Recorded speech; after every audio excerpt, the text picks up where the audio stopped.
والصلاة والسلام على رسوله النبي الكريم وعلى آله وأصحابه أجمعين. أما بعد فأعوذ بالله من الشيطان الرجيم. بسم الله الرحمن الرحيم.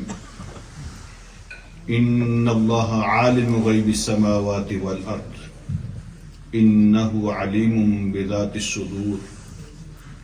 هو الذي جعلكم خلائف في الأرض فمن كفر فعليه كفره ولا يزيد الكافرين كفرهم عند ربهم إلا مقتا ولا يزيد الكافرين كفرهم إلا خسارا. صدق الله العظيم. اللهم صل على سيدنا مولانا محمد مبارک وسلم علیہ صلاۃ سلاما کثیرا کثیرا. الحمدللہ آج ہم سورہ فاطر کی کا آخری رکوع پڑھ رہے ہیں. سورت مکمل ہوگی آج انشاءاللہ اور اگلے ہفتے سے سورہ یاسین سٹارٹ ہوگی انشاءاللہ. 22واں پارہ ہے. اللہ رب العالمین ارشاد فرماتے ہیں پچھلے رکوع جہاں ہم نے سبق ختم کیا تھا تو اس میں یہ بات اللہ پاک نے ارشاد فرمائی تھی کہ جو کافر ہیں جہنم کی آگ میں ان کو پھینکا جائے گا، وہ وہاں چیخیں ماریں گے اور کہیں گے کہ اے ہمارے رب ہمیں تھوڑی سی مہلت اور دے دے. جس طرح کے کام ہم کرتے رہے ہیں ان میں سے کوئی کام اب نہیں کریں گے، بالکل ٹھیک ہو جائیں گے، ہمیں تھوڑی سی مہلت دے دیں. اللہ پاک ان کے جواب میں ان کو ارشاد فرمائیں گے کہ کیا ہم نے تمہیں انف عمر نہیں دی تھی، اتنا ٹائم نہیں دیا تھا کہ اگر کوئی سمجھنا چاہے تو اچھی طرح سمجھ سکتا تھا، کوئی نصیحت حاصل کرنا چاہتا تو کر سکتا تھا. تو تمہارے پاس وارننگ دینے والے بھی آئے تھے اور تمہیں میسج بھی پہنچا تھا. تو اب ظالموں کا کوئی مددگار نہیں ہوگا، اب تمہیں عذاب چکھنا ہے. تو آج کا سبق یہاں سے پھر آگے سٹارٹ ہوا. ان اللہ عالم غیب السماوات والارض. یہ صرف دھمکی نہیں ہے. بعض کا بندہ سمجھتا ہے نا یہ دھمکی ہے، خیر ہی ہے. تو اللہ رب العالمین فرماتے ہیں ان اللہ عالم غیب السماوات والارض انہ علیم بذات الصدور. یہ اللہ کی صرف دھمکی نہیں ہے، یہ حقیقت ہے. اس لیے کہ اللہ رب العالمین کے پاس تمہاری ہر چیز کا ریکارڈ ہے، حتیٰ کہ اللہ پاک تمہارے سینے کی چیزوں کو بھی جانتا ہے. ان سائڈ یور چیسٹ اللہ اس کو بھی جانتا ہے. یعنی تمہارے کام کا موٹیو کیا تھا. بظاہر بہت اچھا کام کیا تم نے، کسی نے کوئی اچھا کام بھی کیا، لوگوں نے اس کو اپریشیٹ بھی کیا، لیکن اللہ یہ جانتے ہیں کہ اس کام کا موٹیو کیا تھا. لوگوں کو نہیں پتا، اللہ کو اس کا بھی پتا ہے. وہ کس چیز نے ڈرائیو کیا تھا تمہیں فرام ان سائڈ. اللہ جو وہ ڈرائیونگ انٹینشن ہے اللہ اس کو بھی جانتے ہیں.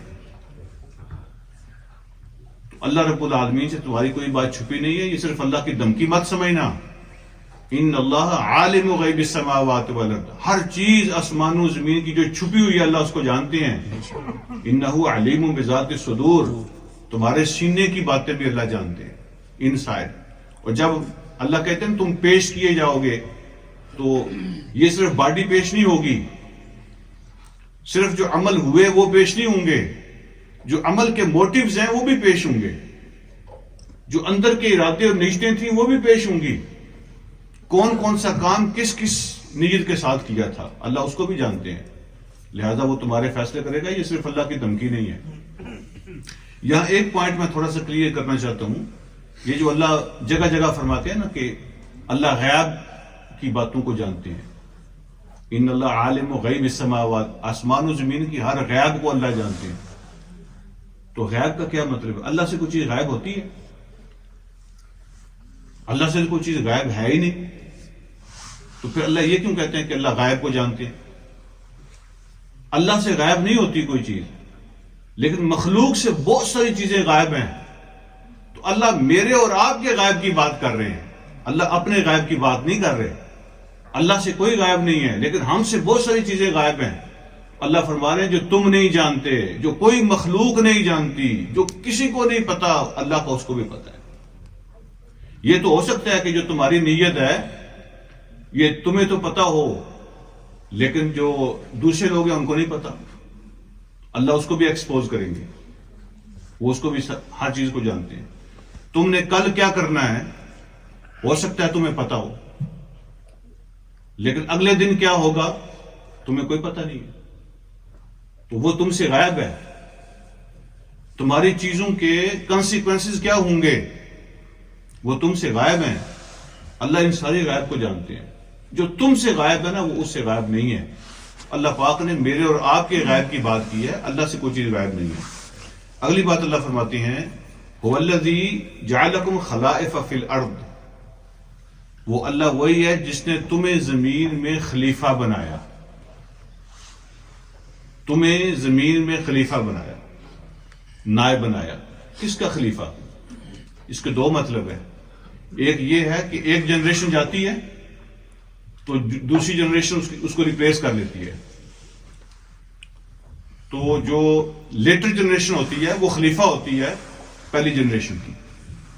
اللہ کہتے ہیں یہاں اور بھی بہت دنیا رہتی تھی، وہ بھی بڑے بڑے دعوے کرتے تھے، آج وہ نہیں ہے، ان کی جگہ تم آ گئے ہو، تم ان کے خلیفہ بن گئے ہو، ساری چیزیں اب تمہارے قبضے میں آ گئی. وہ چلے گئے، وہ موجود نہیں ہے، تو تم نے بھی نہیں رہنا، تمہاری جگہ اور لوگ آ جائیں گے. آج ہم نے تمہیں خلیفہ بنایا ہے، سکسیسر ہو تم، پہلی نسلیں چلی گئی ہیں تو تم بھی نہیں رہو گے. دوسرا اس کا مطلب یہ ہے کہ اللہ پاک نے تمہیں زمین میں اپنا نائب بنایا ہے اور تم اللہ کے خلیفہ ہو. خلیفہ کا معنی کیا ہوتا ہے؟ نائب کون ہوتا ہے؟ جو ریئل اور اوریجنل اتھارٹی اس کی نہیں ہوتی. جو ریئل اور اوریجنل اتھارٹی ہوتی ہے وہ کسی اور کی ہوتی ہے.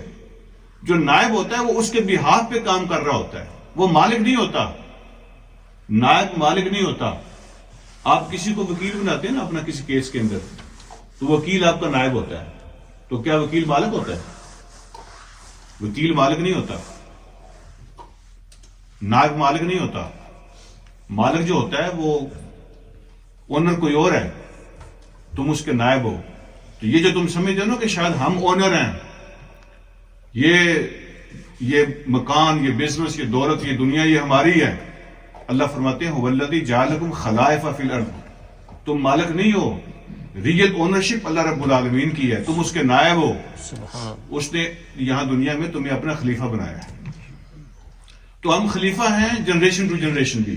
ایک نسل کی خلیفہ دوسری نسل ہوتی ہے، اور ہم یہاں اللہ کے بھی خلیفہ ہیں کہ اللہ پاک نے ڈیوٹی ہمیں لگائی ہے اور ہمیں دنیا میں مالک بنا کے نہیں بھیجا، اللہ نے ہمیں دنیا میں نائب بنا کے بھیجا. تو نائب کا کام ہوتا ہے کہ جو آرڈر ملتا ہے اصل اتھارٹی کی طرف سے، اس نے اس کو آگے پہنچانا ہوتا ہے یا اس کو نافذ کرنا ہوتا ہے. فمن کفر فعلیہ کفرہ، جس نے کفر کیا تو اس کے کفر کا نقصان اس کی ذات کو ہوگا، اللہ کو نقصان نہیں ہوگا. اللہ کے بینک میں پیسے نہیں جاتے اگر ہم نماز پڑھتے ہیں.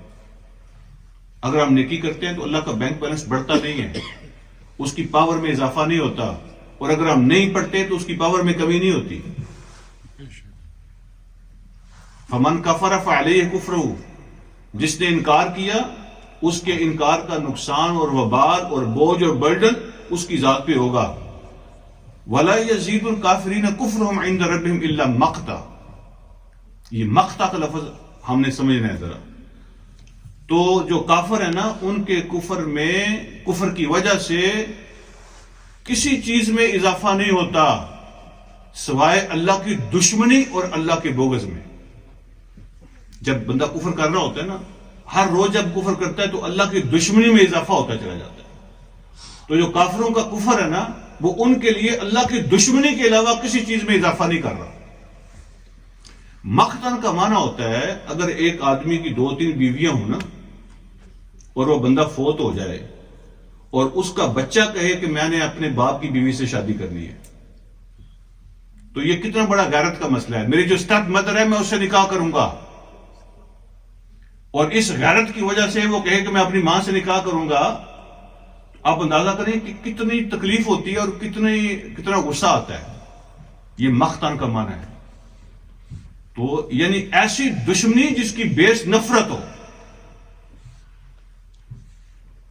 تو اللہ رب العالمین کے ساتھ جو کفر کرتے ہیں وہ اللہ رب العالمین کی دشمنی لیتے ہیں، اور ہر روز ان کا کفر اللہ کی دشمنی میں اضافہ کرتا ہے.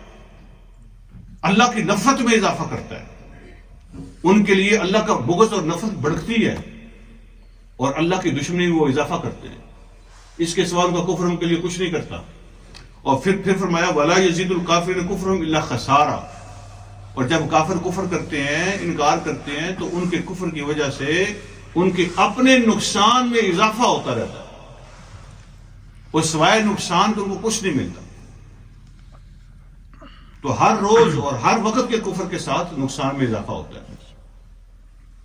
قُلْ أَرَأَيْتُمْ شُرَكَاءَكُمُ الَّذِينَ تَدْعُونَ مِن دُونِ اللَّهِ. اب اللہ پاک نے 3 سوال کیے. کبھی تم نے سوچا ہے کہ جن کو تم شریک بناتے ہو اللہ کے ساتھ؟ تو اللہ نے پھر 3 سوال کیے. ارونی ماذا خلقوا من الارض. مجھے دکھاؤ انہوں نے زمین میں کیا چیز پیدا کی ہے. جن کو تم اللہ کے ساتھ شریک بناتے ہو، ایسوسیٹ کرتے ہو، تو پہلا سوال اللہ نے کیا ارونی ماذا خلقوا فی الارض. مجھے کوئی چیز دکھاؤ جو انہوں نے زمین میں پیدا کی ہو. آج جو سائنس ہے نا، وہ رب کے مقابلے میں کھڑی ہے. سائنس کو لوگوں نے اللہ کے مقابلے میں کھڑا کر دیا ہے. ٹھیک ہے، سائنس دنیا کا خدا بن گئی ہے. تو اللہ کیا کہہ رہے ہیں؟ ارونی ماذا خلقوا من الارض. مجھے دکھاؤ انہوں نے کیا پیدا کیا. تو اس کا مطلب یہ ہے کہ سائنس کوئی چیز پیدا نہیں کر سکتی. سائنس پیدا کی ہوئی چیزوں کو جوڑ سکتی ہے، پیدا کی ہوئی چیزوں سے فائدہ اٹھا سکتی ہے، پیدا کی ہوئی چیزوں کو جوڑ کے ایک نئی چیز جو ہے نا وہ سامنے لا سکتی ہے، لیکن کسی چیز کو پیدا نہیں کر سکتی. آپ سارے سائنسدانوں سے کہیں کہ کوئی ایسا بیج تیار کریں جس کو آپ زمین میں دبائیں نا تو اسے درخت نکل آئے. سائنس بیج نہیں پیدا کر سکتی. سائنس بیج نہیں پیدا کر سکتی. آلریڈی جو سیل موجود ہیں وہ کہتے ہیں ہم آج کل جو ہے نا وہ یعنی گوشت بنا رہی ہے سائنس. تو آلریڈی جو سیل موجود ہیں ان کو جمع کر کے وہ گوشت بناتی ہے نا. سیل پیدا کرے تو پھر پتہ چلے نا. کبھی سائنس نے سیل پیدا کیا ہے؟ وہ سیل پیدا کر سکتی ہے؟ تو اگر سائنس اتنی اس کی اپروچ بڑھ گئی ہے یا تو پھر کیا سائنس ایک انڈا پیدا کر سکتی ہے جس کے اندر سے زندہ مرغی نکل آئے؟ سائنس پیدا کی ہوئی چیزوں کو کریٹڈ سٹف کو لے کر ایک نئی چیز بناتی ہے، کریٹ نہیں کر سکتی. اللہ نے کیا پوچھا ہے؟ ارونی ماذا خلقوا من الارض. پہلی بات، جن کو تم اللہ کے سامنے کھڑا کر رہے ہو تو دکھاؤ کوئی ایک چیز جو انہوں نے زمین میں پیدا کی ہو. دوسرا سوال اللہ کرتے ہیں ام لہم شرک فی السماوات. یا ان کی کوئی پارٹیسپیشن ہے آسمان بنانے میں، کوئی زمین میں چیز پیدا کی ہو. ام لہم شرک فی السماوات، یا آسمان جو ہیونلی باڈیز بنی ہیں ان میں ان کی کوئی پارٹیسپیشن ہے وہ دکھاؤ. تیسرا سوال اللہ نے کیا ام آتیناہم کتابا فہم علی بینۃ منہ. یا ہم نے کچھ ان رائٹنگ ان کو دیا ہو کہ یہ تمہارے رائٹس ہیں، یہ تمہاری پاورز ہیں، یہ تمہاری اتھارٹیز ہیں. تو کوئی ان رائٹنگ ہم نے دیا ہو کسی کو، وہ پیپر نکال کے لاؤ جس کی بیس پہ تم نے ان کو ہمارا شریک بنایا ہوا ہے. کوئی پروف دو ہمیں، یہ کہاں سے ہمارے شریک بنے ہیں، تم نے کیسے ان کو اللہ کے مقابلے میں لا کے کھڑا کر دیا. کوئی ثبوت، کوئی پروف، کوئی لاجک بنتی ہے. پھر اللہ فرماتے ہیں یہ لفظ جو ہے نا، یہ جملہ جو ہے آیت کے اینڈ کا، اس کو آپ غور سے سماعت فرمائیں. بل ان یعد الظالمون بعضهم بعضا الا غرورا. یہ ظالم ایک دوسرے کے ساتھ دھوکے کے سوا کچھ نہیں کر رہے. ایک دوسرے کو تسلی دیتے ہیں، سہارا دیتے ہیں، ایک دوسرے سے وعدے کرتے ہیں، سوائے دھوکے کے کچھ نہیں ہے. کیسے؟ وہ کہتے ہیں کہ تمہاری دنیا میں جو مسئلے ہوتے ہیں تمہیں وہ ہم جانے اور تمہارے مسئلے جانے. اللہ کہتے ہیں سوائے دھوکے کے کچھ نہیں. یہ چالیں ہیں، یہ ٹرکس ہیں ایک دوسرے کو پھنسانے کے. یہ ظالم لوگ ایک دوسرے کو پھنساتے ہیں، اپنے گینگ بناتے ہیں، اپنے گروپس بناتے ہیں، اپنی آئیڈیالوجی بناتے ہیں، اللہ کے مقابلے میں لاتے ہیں، اسلام کے مقابلے میں لے کے آتے ہیں. تو یہ سوائے دھوکے کے کچھ نہیں ہے، یہ دھوکہ ہے. وہ کہتے ہیں تمہاری دنیا کی خوشی تمہاری ہمارے ذمہ، تمہارے غم ہمارے ذمہ. محبوب ایک ہفتے کے اندر قدموں میں آ جائے گا وہ ہماری ذمہ داری ہے. یہ پچھلے کچھ مہینے پہلے کی بات ہے، گجرانوالہ میں ایک نوجوان ایک وہ بنا ہوا تھا، اس نے اپنا آفس بنایا ہوا تھا کہ میں، تو اس نے کہا کہ میں ایک لڑکی سے محبت کرتا ہوں، تو وہ اس کے گھر والے نہیں مان رہے. اس نے کہا یہ تھوڑا مہنگا کام ہے. اس نے کہا کوئی مسئلہ نہیں ہے، میں اسے پیار کرتا ہوں، تو میرا کام ہو جائے تو میں پیسے دوں گا. تو 5-7 لاکھ اس نے جب لے لیے نا، تو کہا کہ 3 مہینے لگیں گے، اس میں کام بھی مشکل ہے، مجھے بھی بہت سارے کام مشکل کرنے پڑیں گے اور آپ کو بھی برداشت کرنا پڑے گا، پیسے لگیں گے. کوئی مسئلہ نہیں. کوئی 8-7 لاکھ روپیہ اسے لے لیا، 3 مہینے گزر گئے، کچھ نہیں ہوا. ایک دن وہ آیا فیس دینے کے بہانے، تو پسٹل اس کے پاس تھا، اس نے اس کو گولی مار دی. میں نے کہا تماشا بنایا ہوا ہے، 7 لاکھ روپیہ بھی لے لیا ہے، 3 مہینے میں گزر گئے ہیں، کچھ نہیں ہوا. ٹھیک ہے، ہر دفعہ کہہ دیتا ہے کہ اگلے ہفتے ہو جائے گا، اگلے ہفتے ہو جائے گا. ایسے دھوکے ہوتے ہیں یہ. اللہ فرماتے ہیں بل ان یعد الظالمون بعضهم بعضا الا غرورا، یہ ظالم ایک دوسرے کو دھوکہ دیتے ہیں، اور یہ دھوکے کی ساری انہوں نے بزنس بنایا ہوا ہے، سوائے دھوکے کے کچھ نہیں ہے. کہتے ہیں قبر میں جاؤ گے نا، تو وہ ہم جانے اور قبر جانے، ہم جانے اور تمہارا حساب کتاب جانے. ہمارے بڑے تعلقات ہیں تو وہاں ہم آ جائیں گے، ٹھیک ہے، پہنچ جائیں گے، مسئلے حل ہو جائیں گے، کوئی مسئلہ نہیں ہے. تو دنیا کا بھی ٹھیکہ لے لیا اور آخرت کا بھی ٹھیکہ لے لیا. تو یہ ظالم سوائے دھوکے کے کچھ نہیں کرتے. جو لوگ یہاں تک پہنچ جائیں، تو انسان کو جو بے عمل بناتا ہے نا، کسی کو آپ استاد بناتے ہو، کسی کو عالم بناتے ہو، کسی کو مرشد بناتے ہو، کسی کو پیر بناتے ہو، اس کا ایک پرپز ہے. پرپز یہ ہے کہ وہ اس کے ذریعے سے آپ اللہ کے قریب ہو جائیں. اور اگر وہ آہستہ آہستہ اللہ سے آپ کو دور کر رہا ہے، وہ درمیان میں خود آ رہا ہے، کہتا ہے میں جانوں اور رب جانے، اس کا مطلب یہ دھوکہ ہے. قریب کرنے کے بجائے وہ اللہ سے آپ کو دور کر رہا ہے، وہ کہتا ہے میں جانوں اور رب، باقی فکر نہ کرو. تو سوائے دھوکے کے کچھ نہیں ہے. یہ ظالم لوگ ہیں اور دھوکے کے سوا کچھ نہیں کرتے. ان اللہ یمسک السماوات والارض ان تزولا. اللہ پاک نے ایک اور بات ارشاد فرمائی. اللہ فرماتے ہیں یہ آسمان و زمینوں کو کس نے پکڑا ہوا ہے، یہ نظام کون چلا رہا ہے. اگر اللہ اس کو نہ پکڑے تو یہ شیک ہونا شروع ہو جائے، کوئی ادھر کوئی ادھر. اس پہ لائف پاسبل ہی نہیں ہے اگر اللہ نے ان کو پکڑا نہ ہو. ان اللہ یمسک السماوات والارض، اللہ نے آسمانوں کو بھی پکڑا ہوا ہے، زمین کو بھی پکڑا ہوا ہے، ان تزولا، کہ وہ ڈلگ نہ جائے. وَلَئِن زَالَتَا، اور اگر اللہ اس کی گرفت ڈھیلی کر دے، اللہ اس کو چھوڑ دے اور یہ آپ موو ہونے شروع ہو جائیں، ان امسکہما من احد من بعدہ، تو کوئی اللہ کے علاوہ ان کو روک یا پکڑ نہیں سکتا، پاسبل نہیں ہے. تو کتنے لوگوں کے پاس اب ٹیکنالوجی آ گئی ہے، کتنی ٹیکنالوجی آ گئی ہے. یعنی یہ تو کہتے ہیں ہمیں یہ بھی پتا ہے کہ اگلے 5-7 سال میں کیا ہونا ہے. ہم تو زمین کے اندر پہنچ گئے ہیں، ہم نے تو زمین کی گیسز کو چیک کر لیا ہے، ہمیں پتہ چل جاتا ہے کیا ہونا ہے. تو یہ ارتھ کوئک آتے ہیں، کسی کو پتہ نہیں چلتا. یہ سونامی آ جاتی ہے، کسی کو پتہ نہیں چلتا. ان سین وائرس آ جاتے ہیں، کسی کو پتہ نہیں چلتا. لائف جام ہو جاتی ہے. ایک چھوٹا سا وائرس آیا ہے جو نظر بھی نہیں آتا، تو دنیا جام ہو گئی. جہاز بند، ٹرین بند، جناب روڈ ختم، بند ہو گئی ہر چیز، فیکٹریاں بند ہو گئی، ہر چیز بند ہو گئی.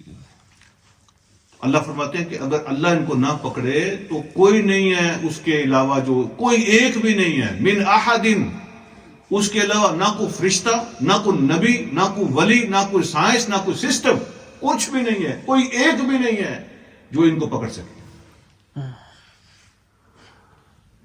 انہو کانا حلیما غفورا. تو وہ کیوں موقع دیتا ہے؟ اس لیے موقع دیتا رہتا ہے کہ وہ حلیم ہے، وہ نرمی کرتا ہے. غفوراً، وہ بخشنے والا ہے، وہ موقع دیتا ہے. انسان گناہ کرتے نا، وہ کہتا ہے نو، پھر کہتا ہے نو، پھر کہتا ہے نو، ابھی نہیں، ابھی نہیں، ابھی نہیں، میں ابھی اور موقع دوں گا، ابھی چانس دوں گا، ابھی چانس دوں گا. اگر اس لیے کہ وہ حلیم اور غفور ہے، وہ چانس دیتا رہتا ہے. اللہ کہتے ہیں وہ اقسموا باللہ جہد ایمانہم، لئن جاءهم نذیر لیکونن اہدی من احدی الامم. یہ مکے والے جو ہیں ان کی طرف اشارہ فرمایا. جب یہودین کو تانے دیتے تھے نا، یہودی اور عیسائی یہ اپنے آپ کو کہتے تھے علم والے، کیونکہ ہمارے پاس کتابیں ہیں آسمانی، ہمارے پاس نبی آئے ہیں، ہمارے پاس علم ہے. اصل پیپل آف نالج ہم ہیں. اور جو مکے عرب والے ہیں نا، ان کو کہتے تھے امی، نہ تمہارا کوئی نبی نہ تمہارے پاس کوئی کتاب. وہ کہتے تھے جاہل، ان پڑھ، جنگلی ان کو کہتے تھے، اس کو امی کہتے تھے. ٹھیک ہے. اور ان کو کوئی بھی مسئلہ پیش آتا تھا یا کوئی چیز پوچھنی پڑتی تھی جو علمی بات ہوتی تھی، یہ یہودیوں یا عیسائیوں کے پاس جاتے تھے. عرب والے، مکے والے، یہ ان کے پاس جاتے تھے پوچھنے کے لیے. تو وہ ان کو امی کہتے تھے اور ان کو شرم بھی بڑی دلاتے تھے، تانے بھی بڑے مارتے تھے. یہ آپس میں بیٹھ کے کہتے تھے کاش ایک ہمارے پاس بھی کوئی نبی آ جائے یا ہمارے پاس بھی کوئی کتاب آ جائے. تو جب ہمارے پاس کوئی نبی آ جائے نا، تو پھر ہم ان سب سے بڑھ کے دکھا دیں گے ان کو کہ یہ جو ہے نا وہ بیسٹ پیپل کون ہوتے ہیں. ٹھیک ہے. تو کاش ہمارے پاس بھی کوئی ایسا بندوبست ہو جائے. اللہ فرماتے ہیں وہ اقسموا باللہ جہد، قسمیں کھاتے تھے. حرم کے اندر جا کر بھی، اپنی مجلسوں میں بیٹھ کے بھی اللہ کے نام کی قسمیں کھاتے تھے کہ ہم قسم اور حلف اٹھاتے ہیں، اوتھ لیتے تھے، قسمیں کھاتے تھے کہ لئن جاءہم نذیر، اگر ہمارے پاس بھی وارنر آ جائے، اللہ کا نبی آ جائے، لیکونن اہدی من احدی الامم، تو سب سے زیادہ گائیڈڈ ہم ہوں گے، سب سے زیادہ رہنما لوگ ہم ہوں گے، سب سے زیادہ ہدایت یافتہ ہم ہوں گے. ان کے تانے نہیں سننے پڑیں گے، ہم ان سے بڑھ جائیں گے. قسمیں کھاتے تھے، دعائیں مانگتے تھے. پھر اللہ فرماتے ہیں فلما جاءہم نذیر ما زادہم الا نفورا، جب وہ آ گیا، اللہ نے بھیجا اور سب سے افضل بھیجا، سب سے اعلیٰ بھیجا، تو پھر کیا ہوا؟ سوائے نفرت کے ان کے اندر کسی چیز میں اضافہ نہیں ہوا. پھر یہ ان سے نفرت کرنے لگے. جب انہوں نے کہا کہ تم یہ بھی غلط کرتے ہو، اپنے اخلاق چینج کرو، اپنی ڈیلنگ چینج کرو، اپنے بیہیویئر چینج کرو، ایک اللہ کو مانو، یہ تمہاری چیز غلط ہے، یہ بھی صحیح نہیں ہے، یہ بھی صحیح کرو. تو بڑا بننے کے لیے کچھ کرنا پڑتا ہے نا. اہدا بننے کے لیے، یعنی موسٹ گائیڈڈ، وہ بننے کے لیے کچھ کرنا پڑتا ہے نا. یہ کوئی پل تھوڑی ہے کہ اب کھاؤ گے تو اب موسٹ گائیڈڈ ہو جاؤ گے. ہمارا بھی یہی کانسیپٹ ہے کہ ہم نبی علیہ السلام کی امت ہے، لہذا سب سے افضل ہے. ٹھیک ہے. ہمارے پاس قرآن آیا، لہذا سب سے افضل ہے. تو اہدا یا افضل بننے کے لیے جو ہے نا کچھ کرنا پڑتا ہے. یہ کوئی پل نہیں ہے کھا لی تو بات ختم ہوگی، اس کے لیے کچھ کرنا بھی پڑتا ہے. اللہ فرماتے ہیں جب اللہ نے بھیج دیا، ان کی خواہش پوری ہوئی، تو اب یہ نفرت کرنے لگے ہیں کہ یہ ہمیں اس بات سے بھی روکتا ہے، یہ ہمیں اس بات سے بھی روکتا ہے. اگر یہ سارے ہم کام چھوڑ دیں گے تو ہماری چودراہٹ کدھر جائے گی، ہماری یہ ٹھاٹ پاٹ کدھر جائے گی. یہ ایک انسانی فطرت ہے. جب ہم مشکل میں ہوتے ہیں تو اللہ سے کس طرح کی باتیں کرتے ہیں، کس طرح کی قسمیں کھاتے ہیں، کس طرح کے وعدے کرتے ہیں اللہ سے. دل ہی دل میں کیسے وعدے کرتے ہیں جب ہم مشکل میں ہوتے ہیں تو کیسے وعدے کرتے ہیں. اور جیسے ہی وہ مشکل ختم ہوتی ہے یا وہ خواہش پوری ہو جاتی ہے، وہ تنگی دور ہو جاتی ہے، تو پھر اللہ اور ہمارے درمیان رشتہ ہی نہیں رہتا. جیسے کبھی ہم نے اللہ کو پکارا ہی نہیں، جیسے کبھی ہم پہ وقت آیا ہی نہیں تھا، ایسے ہو جاتے ہیں. تو اللہ فرماتے ہیں اس کی وجہ کیا ہے؟ استکباراً فی الارض و مکر السیئ. یہ تکبر میں پڑے ہوئے ہیں اور گندی چالیں چلتے ہیں، بری چالیں چلتے ہیں، نیگیٹیوٹی پھیلاتے ہیں. ان کے ذہنوں کے اندر جو ہے نا وہ نیگیٹیوٹی ہے. مکر السیئ کا معنی ہے بری چالیں چلنا، ٹھیک، چکر چلانا. یہ دنیا میں چکر چلاتے ہیں اور چکر چلا کے اپنے سارے کام کرنے کی کوشش کرتے ہیں. بھائیوں کے ساتھ بھی چکر، بہنوں کے ساتھ بھی چکر، ٹھیک ہے، رشتہ داروں کے ساتھ بھی چکر، دوستوں کے ساتھ بھی چکر. جب دنیا کا کیڑا بندہ بنتا ہے نا، تو اللہ پاک نے تو دنیا پرست انسان کی مثال دی ہے کتے کی قرآن کے اندر. تو اس کا پیٹ بھرا ہوا ہو نا تو پھر بھی اس کی زبان باہر ہوتی ہے. وہ اپنی زبان اندر نہیں، اس کی زبان پھر بھی باہر ہی ہوتی ہے، اس سے پانی گر رہا ہوتا ہے. حالانکہ اس کا پیٹ بھرا ہوا ہے لیکن زبان اس کی پھر بھی باہر ہوتی ہے، اس سے پانی گر رہا ہوتا ہے. اور اس کی نیچر یہ ہے کہ اگر پوری بھینس مری پڑی ہے نا، گائے بھینس مری پڑی ہے اور اکیلا کتا کھا رہا ہے اور اس کا پیٹ بھر گیا ہے، اب وہ اور نہیں کھا سکتا تو وہ اس کے پاس بیٹھ جاتا ہے. کوئی اور بھوکا کتا آئے نا جو اسی کی نسل کا ہے، اسی کے خاندان فیملی کا ہے، اور اس کو بھوک بھی لگی ہے اور وہ کھانے کی کوشش کرے تو یہ اسے لڑ پڑتا ہے. اب اس کے اندر اور کچھ نہیں جا رہا، اس کا پیٹ بھرا ہوا ہے لیکن دوسرے کو نہیں کھانے دیتا. یہ اس کی گریڈ ہے، یہ اس کی گریڈ ہے. اور جب وہ میل فیمیل آپس میں ملتے ہیں تو سب سے پہلے وہ اپنی جو ڈیزائرز ہوتی ہیں نا اس جگہ پہ جا کے منہ لگاتے ہیں. یہ اس کی نیچر ہے. یعنی سوائے ان دو چیزوں کے، پیٹ بھرنے کے اور اپنی خواہشات پوری کرنے کے، اس کو اور کوئی کام نہیں ہے. اللہ نے جو دنیا دار انسان بن جاتا ہے، جو دنیا کا بندہ بن جاتا ہے، اس کی مثال دی ہے کتے کی طرح ہے. دو چیزوں کے سوائے اس کو کوئی چیز یاد نہیں ہے. یا سیکسول ڈیزائرز ہیں اور یا اس کو پیٹ کا مسئلہ ہے. بس اس کو اور کوئی پتہ نہیں ہے. اخلاق کیا ہوتا ہے، کردار کیا ہوتا ہے، اچھائی کیا ہوتی ہے، تعلقات کیا ہوتے ہیں، محبت کیا ہوتی ہے، پیار کیا ہوتا ہے، قربانی کیا ہوتی ہے، یہ کچھ نہیں جانتے. بس پیٹ کا اور اپنے ڈیزائرز کا. اللہ فرماتے ہیں گندی چالیں چلنا اور تکبر اور غرور کرنا، بس یہ ان کا کام رہ گیا. پھر اللہ رب العالمین فرماتے ہیں یہ جو جملہ ہے اگر ہمیں سمجھ آ جائے، اگلا جملہ قرآن میں سنا رہا ہے، اگر یہ سمجھ آ جائے نا تو گھروں کے مسئلے ختم ہو جائیں. ڈاکٹر صاحب آپ کے جو جتنے سوال ہوتے ہیں ان کا جواب یہ جملہ دے رہا ہے. وَلَا يَحِيقُ الْمَكْرُ السَّيِّئُ إِلَّا بِأَهْلِهِ. اور کوئی بھی گندی چالیں چلنے والا بندہ ہوتا ہے نا، اس کا چکر اس کے اپنے اوپر ہی چلتا ہے. بے شک. ہمیشہ بری چالیں چلنے والا خود اس چالوں کے چکر میں آتا ہے.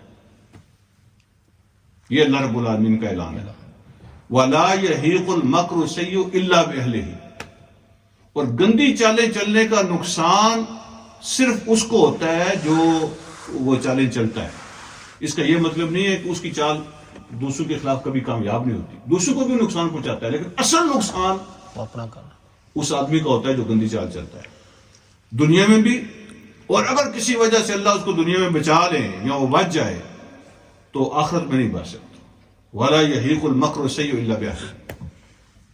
جس نے گندی چالیں چلی تو اس کے اندر وہ چال چلنے والا خود پھنستا ہے. اگر جو آج کل ہمارے مسئلے ہیں، اگر کسی ساس کو پتہ چل جائے کہ جو کچھ میں اپنے بہو کے خلاف کر رہی ہوں وہ سارا کچھ میرے خلاف چل رہا ہے، تو وہ کوئی چال چلے گی؟ اور اگر اس کی بہو کو پتہ چل جائے کہ جو کچھ میں اپنی ساس کے خلاف کر رہی ہوں وہ سارا کچھ میرے خلاف ہو رہا ہے، اور ایک بھائی کو پتہ چل جائے کہ جو کچھ میں اپنے بھائی کے خلاف کر رہا ہوں وہ سارا کچھ میرے خلاف ہو رہا ہے، تو کوئی کرے گا؟ اللہ نے تو اعلان یہی کیا ہے. یا یہ کوئی اعلان کر سکتا ہے بندہ کہ نعوذ باللہ اللہ کی بات غلط ہے؟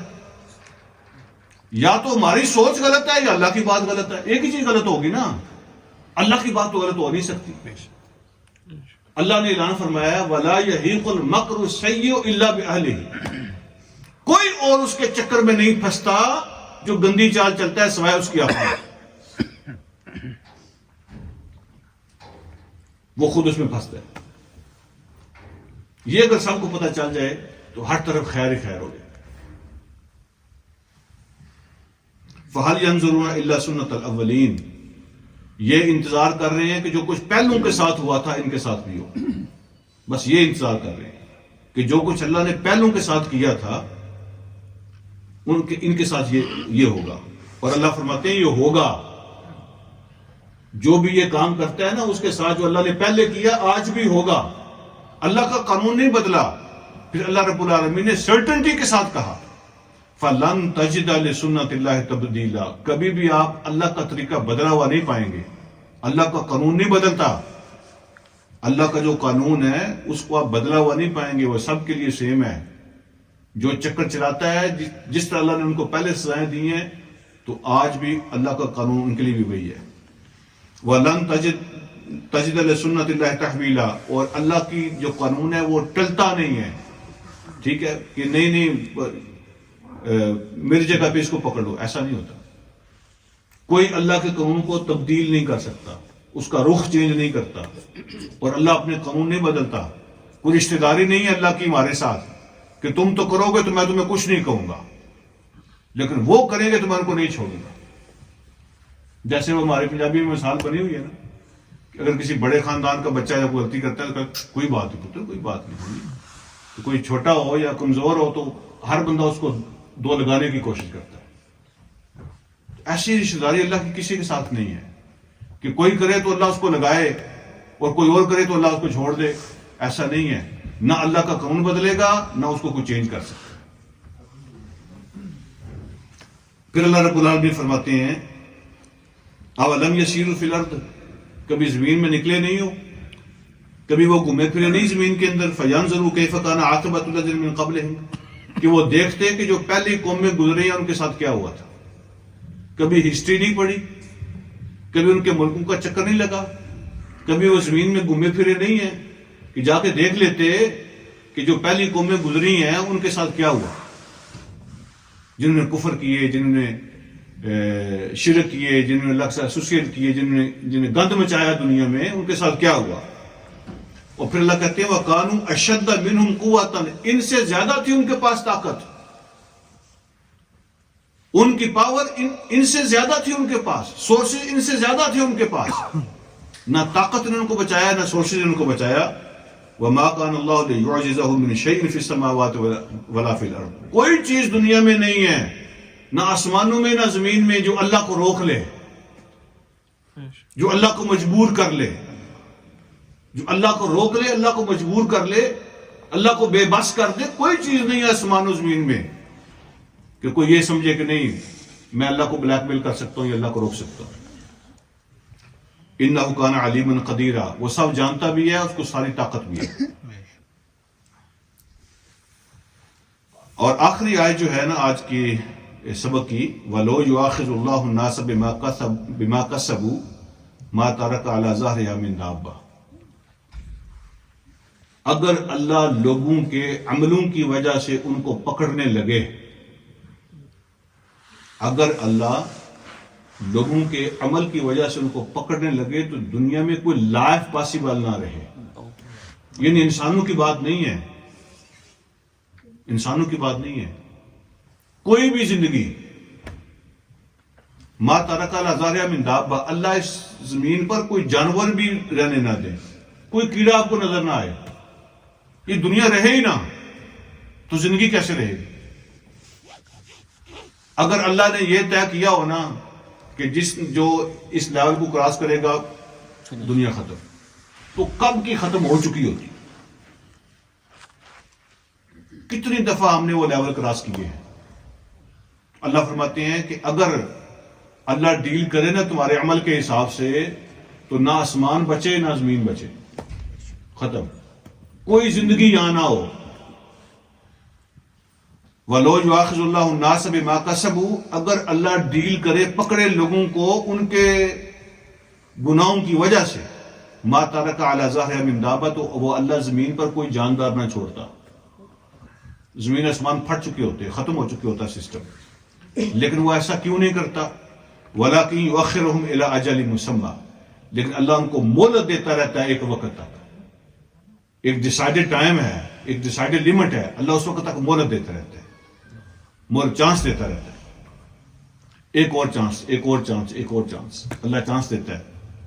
فَإِذَا جَاءَ أَجَلُهُمْ، اور جب وہ ٹائم آ جاتا ہے جو اللہ نے ڈیسائیڈ کیا ہوتا ہے، فَإِنَّ اللَّهَ كَانَ بِعِبَادِهِ بَصِيرًا، تو پھر یاد رکھو اللہ اپنے بندوں کو اللہ اپنے بندوں کی ہر چیز کو دیکھ رہا ہے۔ تو آخر میں یہ بات کیا کہ جب وقت آ جائے گا نا تو پھر یاد رکھنا اللہ ہر چیز دیکھ رہا ہے۔ اپنے بندے کی کوئی چیز اللہ سے چھپی ہوئی نہیں ہے۔ جب وہ وقت آ جانا ہے جو لمٹ اللہ نے طے کی ہوئی ہے تو پھر یاد رکھنا اللہ اپنے بندوں کی ہر چیز کو دیکھ رہا ہے۔ تو چھپنے اور بچنے کی کوئی صورت نہیں ہے، ایک ہی صورت ہے، وہ کیا صورت ہے کہ اس کے ساتھ صلح کر لے۔ بچنے کی ایک ہی صورت ہے کہ وہ جو طاقتور ہے، جو اکاؤنٹیبلٹی کرنے والا ہے، جو اسکیل لگانے والا ہے، اس کے ساتھ صلح کر لو، اس کو راضی کر لو، بس یہی ایک صورت ہے۔ اللہ مجھے اور آپ کو توفیق عطا فرمائے. وآخر دعوانا الحمدللہ رب العالمین.